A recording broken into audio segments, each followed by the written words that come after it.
Hey guys, welcome back to my channel. If you are new here, welcome. I am Ashley. I'm a homeschooling mom with 7 kiddos, ranging from 12 down to 1 year. We were in public school and previously, and have been in doing homeschool for, this is our 4th year. So I do a lot of homeschool videos on this channel, a lot of travel videos, a lot of just large family mom life videos. Today I wanted to do a travel one. I just did a video on how to save money on as a large family, on how we save money as a large family. But I also, because of how we travel and how often we travel, I wanted to do a video on how we save money doing just that. Do not travel as a family flying. We have a 12 passenger, I call it a bus. It's the NV passenger van. I will link the video here. And that is what we use when we travel. Well, we use it every day, but that is what we use when we travel. It is ideal for traveling. Anyway, I have, let's see, 1, 2, 3, 4, 5, 6, 7, 8 things that we do to help us save money while we are traveling. We do road trips. I like to do it. I'd like to go 2 to 3 times a year, depending. I would go more if my husband had more vacation time. But we try and do 2 to 3, depending on what's going on and what our plans are for those vacations. So, things that we do, because it's not always cheap. I want to first start off by saying we used to do hotels, and we're not against hotels, but we are now a family of 9, and so that is a little bit harder.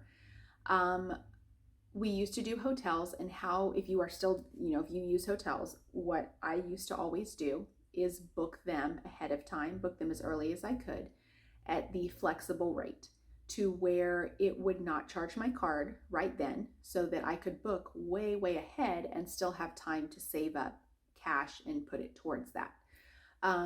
Typically for hotels, if you do a flexible rate, they only charge you when you leave after your stay. They do not charge you right away. So you don't lock in that rate, but on the other end, you can also get it for cheaper because you lock in that room.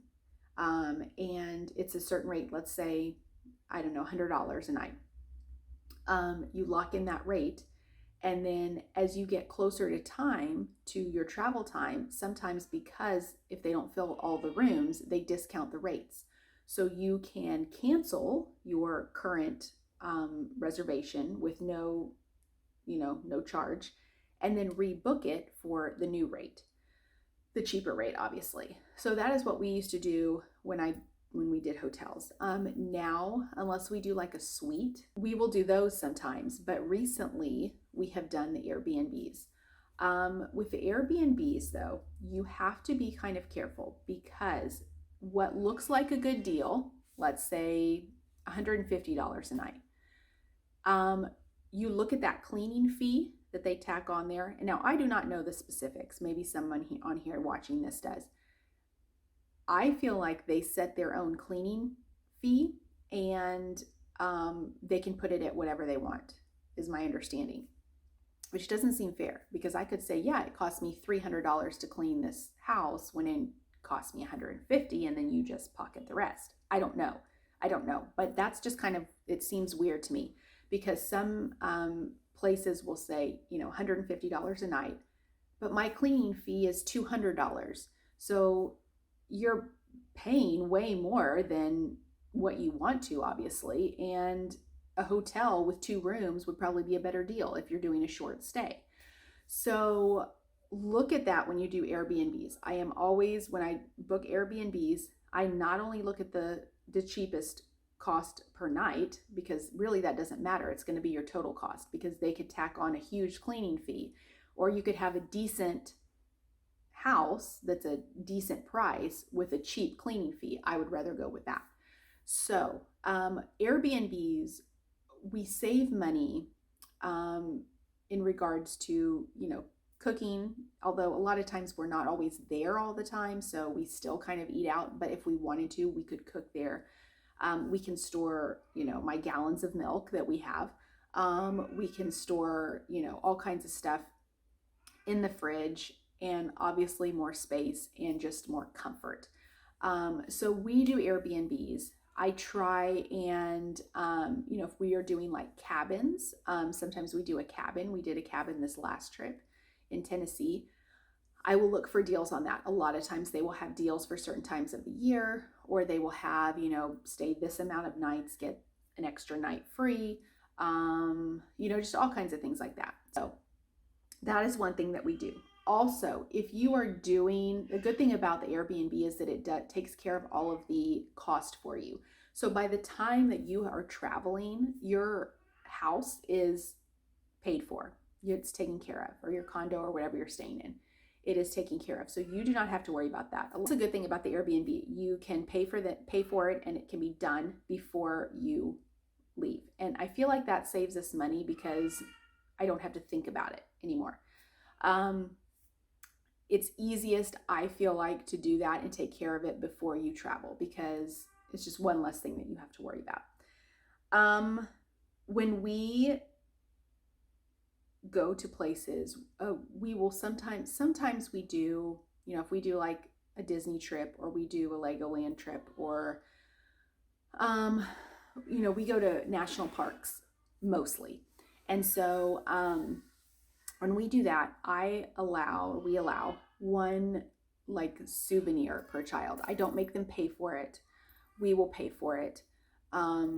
If they want anything extra, if they buy from their one thing that they have, then they have to buy it themselves, or we'll buy it and then they pay us back for it. The kids, we allow them one thing to purchase within reason, obviously, and we will get that for them. Anything else, and I know Disney is hard because you just want to get, but when you look at the cost of the things there versus somewhere else, for example, my Minnie and Mickey ears, I bought those ahead of time at Party City. They were not super fancy, but they were Minnie and Mickey ears. I bought them ahead of time for like $4, $5 for each of us at Party City before our trip. And over there, they're like $30. It is crazy how much the price increases. When you're looking at princess dresses, when you're looking at, Disney shirts, when you're looking, things like that. Now, obviously, you're probably going to spend a little bit more at Disney than one per child, but within reason. And set that budget, and, say you can get one thing, or I try to put a number on it as opposed to a dollar amount. Like, you can get one thing or two small things, instead of you can get something that's $10 worth or $15 worth, because the little kids don't understand that. They just see that this person, this sibling has two things and I have one. And so I trying to make sure that it's understood before you leave, before you get there, this is what you're allowed, and anything beyond that, you have to pay for. So that is how we kind of keep that in check. When we go places, it's a lot easier to eat out. We try and do one meal out per day and do like snacks for lunch. I don't usually do snacks for dinner, but if we have a late lunch and we time it that way, I can do a large like lunch and dinner, and then snack later. So I try and kind of stretch it out a little bit. If we have a late breakfast, then we can have a late lunch, which can kind of even out like the dinner and the lunch together, and then later on after that, then they can just have a little snack and they're good for the rest of the day. But we try and only do once. We used to do like every meal out. That is insane. It can easily be $60, $70 every meal if we go out. And so like, for example, if we're hiking, I will bring stuff for lunches, not like a full-blown lunch, but granola bars and snacks, crackers, things like that. And we will stop and eat while we're hiking, and that can be considered our lunch. So I try and mentally like space out and plan out the meals because I want to stretch our dollars too in that regard. So I try and do that as far as meals are concerned. I used to bring like a lot of stuff in our bus, to make sandwiches and but then that was just so much stuff to pack. So I try and do smaller, kind of just easier things that don't need to be refrigerated, we don't need an ice chest for, etc. On the same note, I try and do waters for drinking. So water bottles, we will use that for when we're hiking. We will use that for lunches. Anytime that, basically for any meal that we are not at a restaurant, I try and do water or milk. Milk obviously is not going to be very easy while you're hiking, so I try and do water, and it is a lot cheaper than purchasing, like if we have to stop for fast food or something, if we're driving on the road, I will have waters already in there, bottled waters already in the car, and so we don't have to get $10 or $15 worth of drinks wherever we stopped. That is a huge thing too, because that saves a lot of money. Let's see, what else do we do? Okay, car maintenance. Making sure that your cars, we do this every time, because what happens is we will get our car maintained, oil changed, tires rotated, etc. Then we go on a trip that's like, we drive 3,000 miles, and then you're back at having to get your oil changed again. But keeping up with that really, really helps. So we try and do that right before we leave, and that carries us through the trip. So we know at least through the trip we're getting the best gas mileage. Our tires are working the best that they can and properly. And anything else that needs to be taken care of, alignment, anything like that, all of that can just take a toll on your car if you don't get it fixed and you travel 3,000 miles.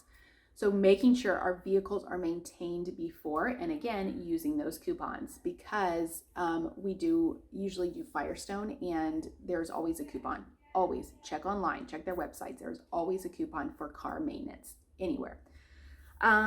Let's see, unplugging things when we leave. I try and do that as best I can, and that saves money. When you get your electricity bill the next month, you are thankful for that, because I try and unplug things that we're not using. I turn the air, if we will have somebody stay at our house typically, but a lot of times we will also board the animals. So depending on what the situation is, if somebody's not here, obviously the heat will not be on. The air will be on, and it'll be set at like 77, 78, something like that. So during that time that you are gone, basically nothing is getting used. Unplug any chargers that you have, unplug the microwave.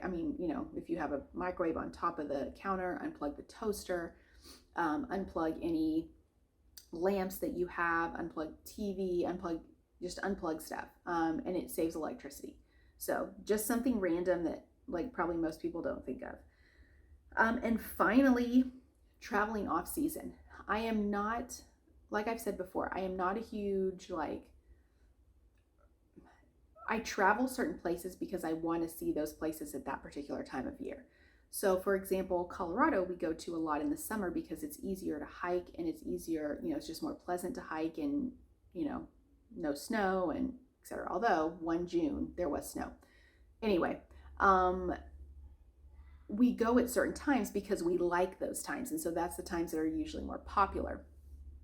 Florida, we went, stopped a night in Florida this December, and the Airbnb was obviously a cheaper price, but we couldn't swim. So we went to the beach, but we couldn't swim in the beach. So, they're off season for a reason, but if you are okay going certain places as an off season, and maybe seeing what else that place has to offer besides the normal, like beach or whatnot, then that is ideal too. For example, Colorado, pretty much everything is the in season, because you have people that go there for, skiing and everything, all the snow related winter stuff in the winter. And so that tends to be the most popular time. But then people also want to go in the summer, like us, where you can do things outside. So really there are some places that do not have an off season. But if you're going to Disney, maybe go in the winter time so that it's still warm, because Florida is always hot. And you might not be able to go on the beach, but it's still kind of an off season. And so it's not going to be as crowded. Your rates are going to be better. Everything is just going to be cheaper overall. So those are some things that we do to save money when we travel as a large family of 9. These are things, like I said in my other video, saving money as a large family, that you can implement no matter how many kids you have. Totally fine. It doesn't matter. But the larger family you have, I think the more you're going to get from doing these things, because you can see the difference in when you save the money. So let me know if you have any other ideas, any other suggestions, or any questions about anything that I mentioned, and I will see you guys next time. Thanks, guys.